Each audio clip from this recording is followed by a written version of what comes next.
وَأَمْلَىٰ لَهُمْ، اور ان کو بڑی طول عمل کے اندر پھنسا دیا، لمبے لمبے ان کی امیدیں ہیں دنیا کے اندر. ظاہر بات ہے دنیا میں بڑے بڑے نقشے بنا رکھے ہیں، تو اب یہ میدان جنگ میں جا کے تو انسان کترائے گا. ذَلِكَ بِأَنَّهُ قَالُوا لِلَّذِينَ كَرِهُوا مَا نَزَلَ اللَّهُ سَنُطِيعُكُمْ فِي بَعْضِ الْأَمْرِ. یہ اس لیے ہے کہ انہوں نے کہا ان لوگوں سے جنہیں ناپسند ہے وہ شے جو اللہ نے نازل کی. اللہ نے قرآن نازل کیا، یہ ناپسند کس کو تھا؟ قریش کو تھا، کفار کو اور یہود کو. تو یہ لوگ یہ ایمان تو لے آئے تھے، لیکن یہ کہ ان کے اندر وہ روگ تھا، دلوں میں وہ مرض تھا، وہ نفاق کی بیماری جڑ پکڑ چکی تھی. وہ یہ کہتے تھے ذالک بأنہم قالوا للذین کرہوا ما نزل اللہ، جن لوگوں کو یہ اللہ کی اتاری ہوئی کتاب اور اللہ کے اتارے ہوئے احکام پسند نہیں آتے، ان سے جا کر ان کا سنطیعکم فی بعض الامر. تو دیکھیے ہم اگرچہ ایمان تو لے آئے ہیں، وہ محمد کی بات تو ہمیں ماننی ہے، لیکن ہم آپ کی بھی اطاعت جاری رکھیں گے. کچھ چیزوں کے اندر آپ کی بات پر ہم عمل کریں گے، آپ کا حکم مانیں گے. آپ یہ نہ سمجھیے کہ ہم نے آپ سے اپنا رشتہ بالکل توڑ لیا. منافق اسی کو کہتے ہیں کہ جس نے دونوں کے ساتھ جوڑا رکھنے کی اپنے آپ کی کوشش کی. مذبذبین بین ذلک لا الہ الا ولا الہ الا، ان کے پاس جا کے تو کہتے ہیں، اہل ایمان کے پاس جاتے ہیں کہتے ہیں ہم ایمان لے آمنا. وَإِذَا خَلَوْا إِلَىٰ شَيَاطِینِهِمْ قَالُوا إِنَّا مَعَكُمْ إِنَّمَا نَحْنُ مُسْتَهْزِئُونَ وَاللَّهُ يَعْلَمُ إِسْرَارَهُمْ، اور اللہ تعالیٰ کو خوب معلوم ہے جو کچھ کی یہ خفیہ باتیں کرتے ہیں جا کر. فَكَيْفَ إِذَا تَلَفَّتْهُمُ الْمَلَائِكَةُ يَضْرِبُونَ وُجُوهَهُمْ وَأَدْبَارَهُمْ، تو کیا ہوگا ان کا جب کہ ان کی جانیں قبض کریں گے فرشتے، ان کے چہروں پر ضرب لگاتے ہوئے، ان کی پیٹھوں کے اوپر ضرب لگاتے ہوئے. ذَلِكَ بِأَنَّهُمُ اتَّبَعُوا مَا أَسْخَطَ اللَّهُ، یہ اس لیے کہ انہوں نے پیروی اس چیز کی جو اللہ کو ناپسند ہے. وَكَرِهُوا رِضْوَانَهُ، اور ناپسند کیا انہوں نے اللہ کی رضا کو. فَأَحْبَطَ أَعْمَالَهُمْ، تو اللہ نے ان کے سارے اعمال اکارت کر دیے، حبط کر دیے. یعنی اب تک انہوں نے حضور کے پیچھے نمازیں جو پڑھی ہیں اور وہ جو بھی کوئی نیکیاں کی ہیں، اب جب مرحلہ آ گیا ہے قتال کا اور یہ جی چڑھا رہے ہیں، تو گویا کہ وہ سارے ان کے اب تک کے جو اعمال ہیں وہ حبط ہو جائیں. ام حسب الذین فی قلوبہم مرض ان لن یخرج اللہ اضغانہم، کیا سمجھا تھا ان لوگوں نے کہ جن کے دلوں میں یہ روگ ہے کہ اللہ تعالیٰ ان کے کھوٹ کو ظاہر نہیں کرے گا، وہ اپنے کھوٹ کو اندر جو نفاق کی بیماری لیے پھرتے ہیں اس کو چھپائے رکھ سکیں گے. انہوں نے یہ سمجھا تھا، اللہ تعالیٰ نے تو اسے واضح کرنا تھا. فَلَيَعْلَمَنَّ اللَّهُ الَّذِينَ آمَنُوا وَلَيَعْلَمَنَّ الْمُنَافِقِينَ. تو اب حسب الذین فی قلوبہم مرض ان لن یخرج اللہ اضغانہم، انہوں نے سمجھا تھا کہ اللہ تعالیٰ ان کے کھوٹ کو، دلوں کے کھوٹ کو علم نشرہ نہیں کر دے گا. وَلَوْ نَشَاءُ لَأَرَيْنَاكَهُمْ، اور اگر ہم چاہیں تو اے نبی آپ کو دکھا دیں کہ یہ ہیں وہ لوگ. فَلَعَرَفْتَهُمْ بِسِیمَاهُمْ، آپ ان کے چہروں سے انہیں خود ہی پہچان لیں گے. ظاہر بات ہے کہ ایک صادق الایمان شخص کا چہرہ اور ایک منافق کا چہرہ، انسان کے قلب کی کیفیت جو ہوتی ہے وہ تو چہرے کے اوپر جو ہے face is the index of mind, ذہنی کیفیت جو ہے، قلب کی کیفیت جو چہرے پر ہوتی ہے. فَلَعَرَفْتَهُمْ، تو آپ پہچان ہی چکے ہیں انہیں ان کے چہروں سے. وَلَتَعْرِفَنَّهُمْ فِي لَحْنِ الْقَوْلِ، اور مزید آپ پہچان لیں گے انہیں ان کی گفتگو کے ڈھب سے، انداز سے. گفتگو میں بھی ظاہر بات ہے کچھ چاپلوسی کریں گے، کچھ ہیر پھیر ڈالیں گے. ایک مخلص آدمی کی گفتگو اور ایک اس طرح کے شخص کی گفتگو زمین و آسمان کا فرق ہوتا ہے.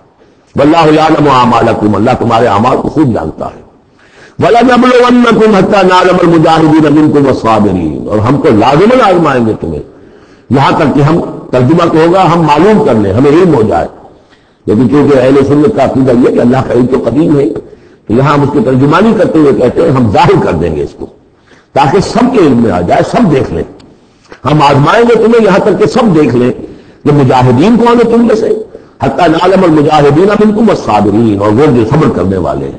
وَنَبْلُوَ أَخْبَارَكُمْ، اور ہم تمہارے سارے حالات کی پوری طریقے سے تحقیق کر لیں. یہ تقریباً سمجھیے کہ وہ آیت جو آئی تھی سورہ بقرہ میں، وَلَنَبْلُوَنَّكُمْ بِشَيْءٍ مِّنَ الْخَوْفِ وَالْجُوعِ وَنَقْصٍ مِّنَ الْأَمْوَالِ وَالْأَنفُسِ وَالثَّمَرَاتِ. ابھی وہاں چونکہ قتال کا حکم نہیں آیا تھا، اس لیے وہاں پر ابھی جنگ کا تذکرہ نہیں تھا. یہ تو تھا کہ ہم تمہیں آزمائیں گے بھوک سے، جان اور مال کے نقصان سے اور ثمرات کے ضیاع سے.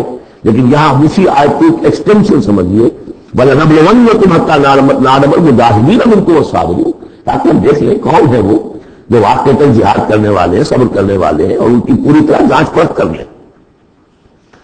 إِنَّ الَّذِينَ كَفَرُوا وَصَدُّوا عَن سَبِيلِ اللَّهِ وَشَاقُّوا الرَّسُولَ مِن بَعْدِ مَا تَبَيَّنَ لَهُمُ الْهُدَىٰ لَن يَضُرُّوا اللَّهَ شَيْئًا، یقیناً وہ لوگ جنہوں نے کفر کیا اور جو روکتے رہے لوگوں کو بھی اللہ کے راستے سے اور اللہ کی اور اس کے رسول کی مخالفت میں سرگرم رہے، زدہ میں پڑ گئے کہ بعد ما تبین لهم الہدی، اس کے بعد کہ ان کے لیے ہدایت واضح ہو چکی تھی، لن یضروا اللہ شیئا، وہ اللہ کا کچھ نہیں بگاڑ سکیں گے، وسیحبط اعمالهم، اللہ تعالیٰ ان کے اعمال کو بھی حبط کر دے گا۔ یعنی جو اس پہلے ذکر تھا منافقین کا، اب یہاں کفار مکہ کا ذکر ہے۔